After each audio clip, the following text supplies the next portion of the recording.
Eu teño que presentarvos agora o que vamos a facer, que é visionar dous vídeos moi cortiños de Yayo Herrero e Esther Vivas para aportar a visión do ecofeminismo ás xornadas de economía social.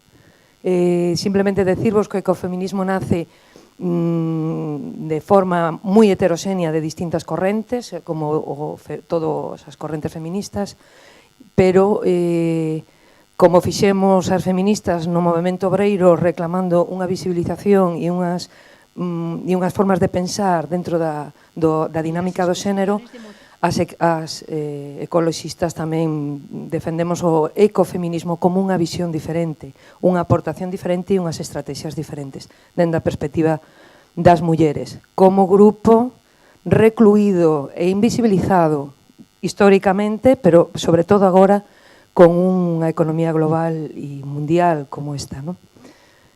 O traballo das mulleres póñense en riba da mesa dentro do debate da transición da que estamos falando xa hoxe aquí, e as mulleres queremos participar nesa transición porque sabemos que nos vai moito nelo. Se non participamos nos debates non vamos a estar nunca en pé de igualdade cos compañeiros por toda a tradición histórica e que temos detrás.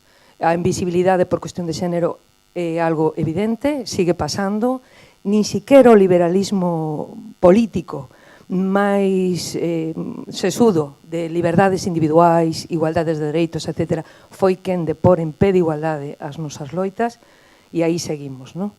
Bueno, deixamos con elas, son dúas mulleres, son dúas monstruas da teoría económica en xeral e dúas reflexións sobre como ten que ser a transición tendo as mulleres no centro da loita tamén.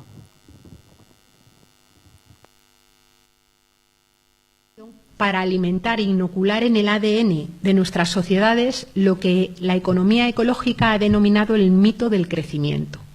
Y es esta idea de que la economía crezca a costa de lo que sea es siempre bueno y en sí mismo porque es la única forma de poder crear bienestar.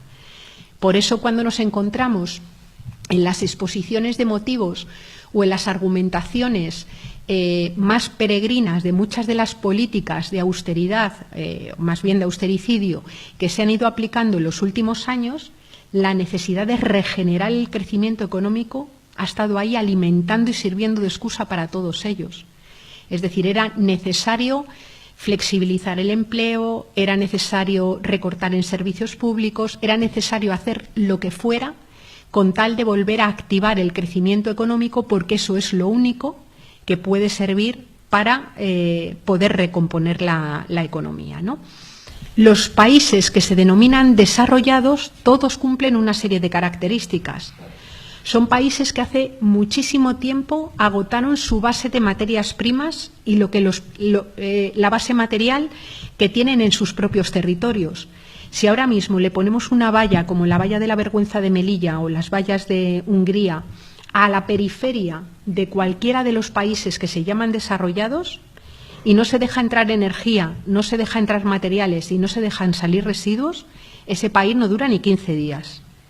Porque son países que hace mucho tiempo sobrepasaron los límites de sus propios territorios y, por tanto, el crecimiento económico y el llamado desarrollo se construye en base a una especie de economía que podríamos decir metafóricamente que es caníbal, porque se sostiene y crece a partir de los consumos, de los recursos, de los minerales y de la contaminación exportada a terceros países, ¿no? Esos países denominados desarrollados son países también que atraen mano de obra barata de terceros países. Y para que eso exista, es decir, para que haya países que puedan comprar, cuando la compran, materia prima barata, puedan utilizar energías baratas y puedan exportar residuos, puedan importar alimentos baratos en buenas condiciones, tiene que haber en el otro lado del mundo justamente lo contrario. Para que pueda existir ese modelo de desarrollo, tiene que haber el otro modelo de sometimiento y de explotación. Para que pueda haber países que sobrepasan con mucho el consumo de lo que le permiten sus propios territorios, tiene que haber otros países que funcionan en el planeta como si fueran una gran mina y un gran vertedero, ¿no?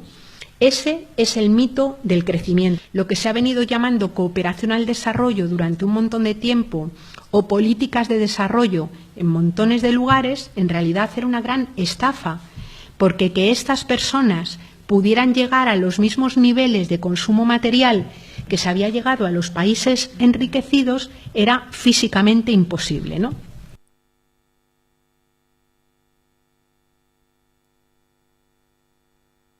Por ejemplo, si todas las personas que están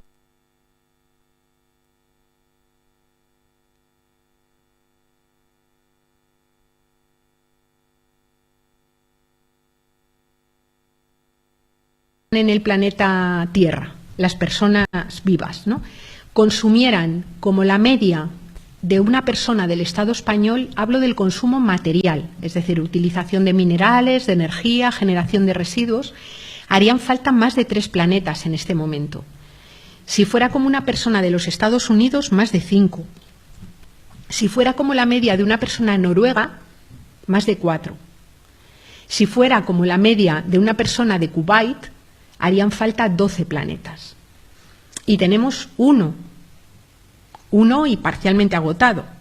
Este modelo es absolutamente inviable, pero tratar de exportarlo al resto del mundo y promover esto como el modelo a llegar es que es una tomadura de pelo, pero en toda regla, ¿no?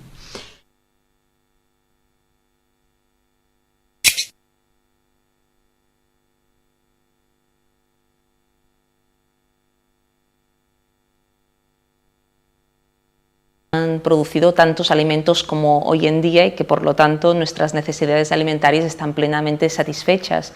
Estas afirmaciones en realidad son falsas porque a pesar de que en la actualidad se produce, como dice las Naciones Unidas, alimentos para 12.000 millones de personas en el planeta, en realidad 1 de cada 7 personas en el mundo pasa hambre.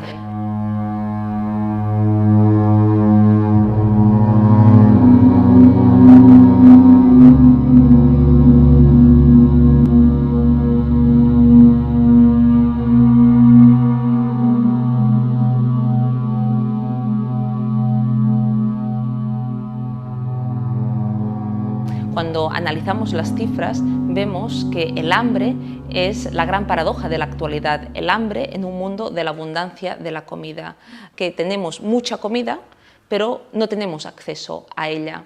Y si tú no tienes dinero para comprar estos alimentos, que además cada día son más caros porque se especula con los mismos, no comes. Siempre habíamos asociado el hambre a los países del sur, a países como África, a determinados países en América Latina, el hambre vinculado a crisis climáticas, a problemas meteorológicos, pero en realidad las causas del hambre son políticas y tienen que ver con quienes controlan los recursos naturales, la tierra, las semillas, el agua y quién acaba comercializando los alimentos y vendiendo estos alimentos. Hoy en día se hace negocio con la comida. Y la paradoja es que a pesar de que los supermercados tiran cada día toneladas de comida, muchas personas pasan hambre. Hay despilfarro, pero a la vez la gente no puede comer.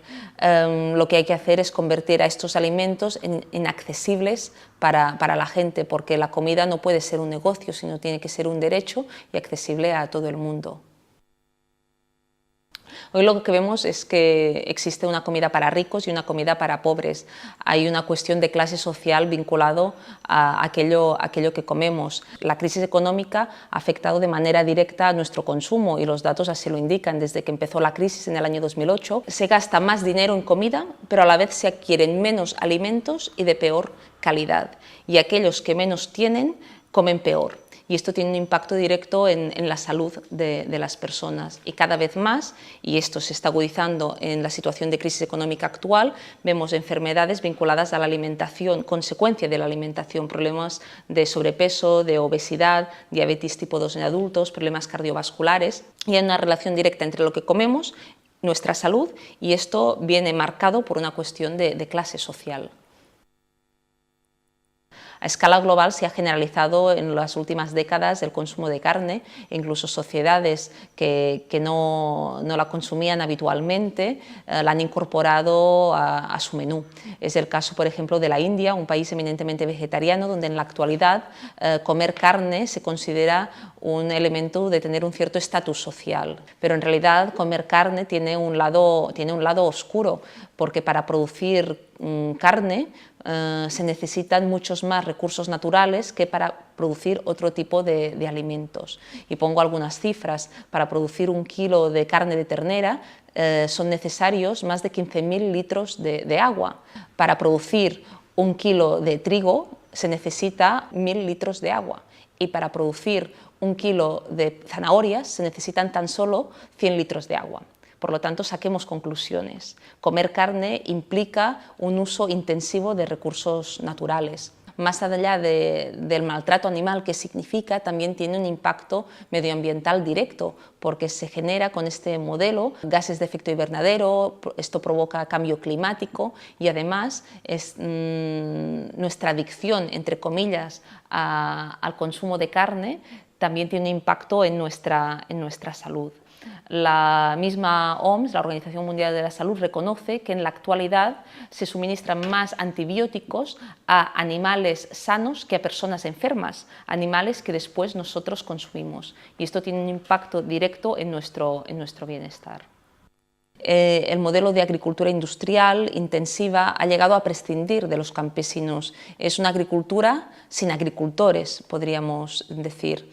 En la actualidad, tan solo el 4% de la población activa en España trabaja en el campo y esta población es cada vez más envejecida y va disminuyendo año tras año. Si los campesinos desaparecen, nuestra alimentación pues queda en manos de las grandes empresas del sector. Hay que tener en cuenta también que el modelo agrícola actual, que la agricultura en estos momentos acaba con la diversidad en el campo. En el siglo pasado, en el siglo XX, se perdió el 75% de la diversidad agrícola. Cada vez comemos alimentos más similares y la diversidad de sabores, la diversidad de texturas es algo que se está perdiendo.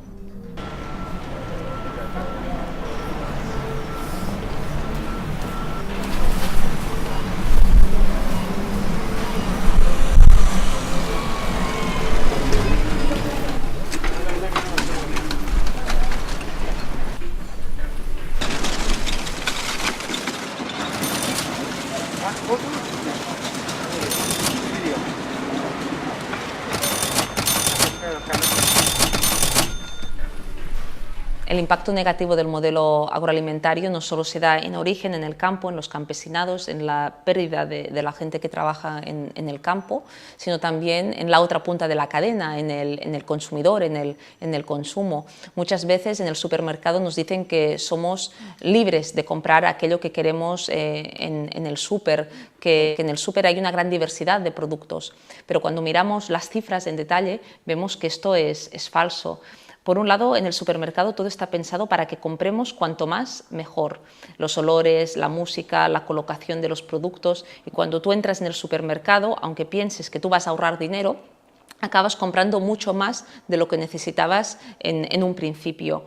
A la vez, el supermercado utiliza determinados productos reclamo con un precio más económico para llamarnos la atención, que vayamos a comprar, pero en realidad no solo compramos este producto, compramos muchos más y gastamos mucho más dinero del que pensábamos inicialmente. Es un modelo también el del supermercadismo que precariza los derechos de los trabajadores, que fomenta el uso del coche, del automóvil, el uso, por lo tanto, de petróleo para ir a comprar si vamos al hipermercado. La gran empresa deslocaliza la producción a los países del sur para conseguir un producto a un precio lo más bajo posible y luego venderlo aquí a un precio competitivo, pero este precio en realidad se basa en la explotación laboral en estos países, en la contaminación de la tierra y en realidad pues hay unos costes sociales y medioambientales muy negativos de esta producción. Además son alimentos que muchas veces nos enferman y por lo tanto lo que has ahorrado en el precio de estos alimentos lo acabas pagando por otra vía. creo que tenemos que plantearnos que comprar comida no es gastar dinero, sino es invertir en nuestro futuro y es invertir también en salud. La agricultura actual es una agricultura que consume recursos naturales y que nos aboca al precipicio.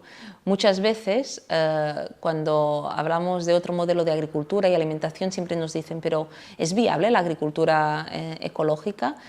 Siempre desde la agricultura ecológica, desde aquellos que defendemos alternativas, nos tenemos que justificar por las mismas. Pero la pregunta que hoy tendríamos que plantear es, ¿el modelo alimentario actual puede dar de comer al mundo? Y la respuesta es no. Las cifras lo que señalan es que, a pesar de que vivimos en un mundo de la abundancia de comida, de la sobreproducción de alimentos, 1 de cada 7 personas en el planeta pasa hambre. Y por lo tanto, es imprescindible plantear alternativas a este modelo. Y la agricultura ecológica es una alternativa a un modelo que se ha demostrado completamente obsoleto. Hay que apostar por un modelo de agricultura vinculada al territorio, que defienda al campesinado, que defienda a la tierra, al ecosistema, que tenga en cuenta un modelo de producción sostenible y que ponga en el centro a las personas, tanto a los campesinos como a los consumidores, porque hoy la agricultura dominante se debe al señor dinero, se debe al capital, y con las cosas del comer, como se dice, no se puede jugar. Comer bien no es solo una cuestión de salud, es algo importante, ¿no?, la salud, pero comer bien también implica comer desde una perspectiva de justicia social, porque cada alimento en definitiva tiene una historia detrás.